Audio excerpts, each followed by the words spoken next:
साथियों नमस्कार। बहुत पहले गांव में एक चीज सुनने को मिलती थी चुनाव के दौरान कि वोट कटवा आ गया है, वोट काट देगा।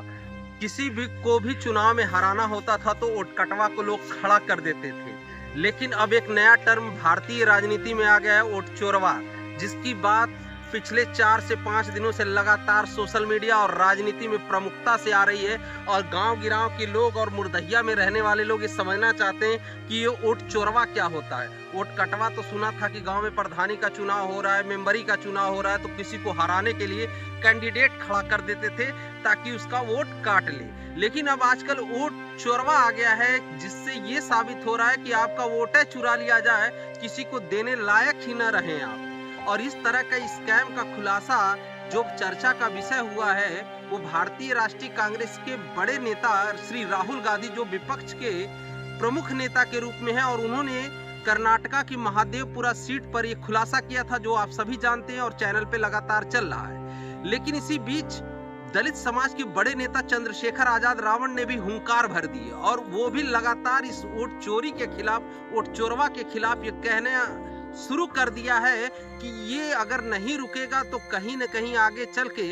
दलित वंचित समाज के लिए बड़ी ही संकट का विषय पड़ जाएगा। क्योंकि जो गरीब मजदूर किसान जहां शिक्षा नहीं पहुंच पा रही है, वहां पे उनकी वोटों को आसानी से चुराया जा सकता है, उनको दिग्भ्रमित किया जा सकता है। जहां शिक्षा नहीं है, जहां गरीबी है, जहां मजबूरी है, जहां अंधेरा है, उसको ही तो गुमराह कर कर अपनी बिल्डिंगों को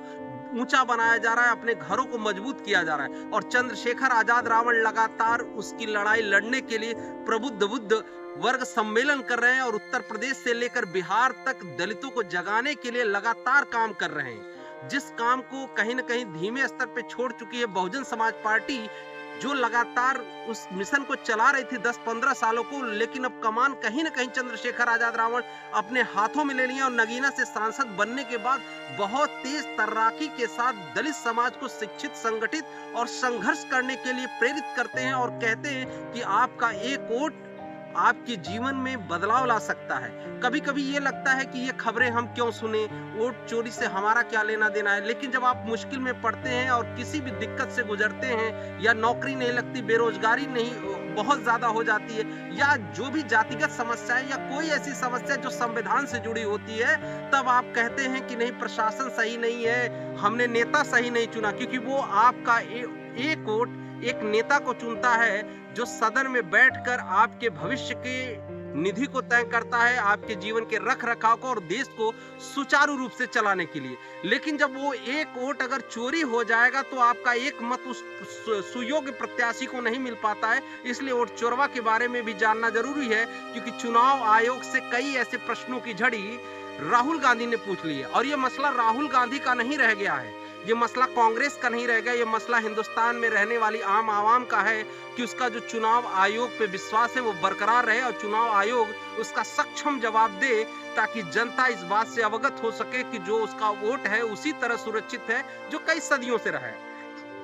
और इलेक्शन कमीशन पे प्रश्न, इस तरह से प्रश्न उठना कहीं न कहीं एक तरह से लोगों को भ्रमित कर सकता है। उनको ये लग सकता है कि उनके वोट के साथ खिलवाड़ किया जा सकता है, क्योंकि आम आदमी की आस उसके सरकार पे रहती है, उसके बताए गए नियम और कानून पे गरीब और मजदूर आदमी रहता है। चंद्रशेखर आजाद रावण आज बहुत बड़े दलितों के नेता के रूप में उभर रहे हैं और दलित बस्तियों में जाकर उनको और जागरूक करने की कोशिश कर रहे हैं कि आप अपने वोट को लेकर भी सतर्क हो जाइए। आप किसके समर्थन में वो मसला नहीं पड़ता, लेकिन जब तक आप अपना वोट सुयोग्य प्रत्याशी को दे नहीं पाते, ये सबसे बड़ा मसला है कि आपका नाम सही जगह अंकित है कि नहीं, चुनाव आयोग की जो भी प्रोसीजर है उसको आपने फॉलो किया है कि नहीं किया। तो ये सारी चीजें बताने का काम चंद्रशेखर आजाद रावण कर रहे हैं, और तथा इसके साथ विरोध का हुंकार भी वो भर रहे हैं लगातार कि अगर इसका जवाब माफिक नहीं आया, सुनियोजित तरीके से जवाब नहीं चुनाव आयोग का आता है, तो वो भी इसके लिए अनशन पे बैठने को तैयार होंगे, रैली करने को तैयार होंगे, और जो सार्थक प्रयास होगा, जो संवैधानिक प्रयास होगा, वो लगातार करेंगे। तब तक के लिए बने रहिए मुर्दहिया के साथ। और दोस्तों, अपील है कि आप इन वीडियोस को जरूर से जरूर लाइक करिए एंड शेयर करिए, क्योंकि ये वीडियो गांव के उन मजलूम लोगों के लिए बनाई जाती है जो देश में होने वाली ताजा तरीन खबरों को बेहतरीन और आसान भाषा में समझ सके। जय भीम, जय भारत।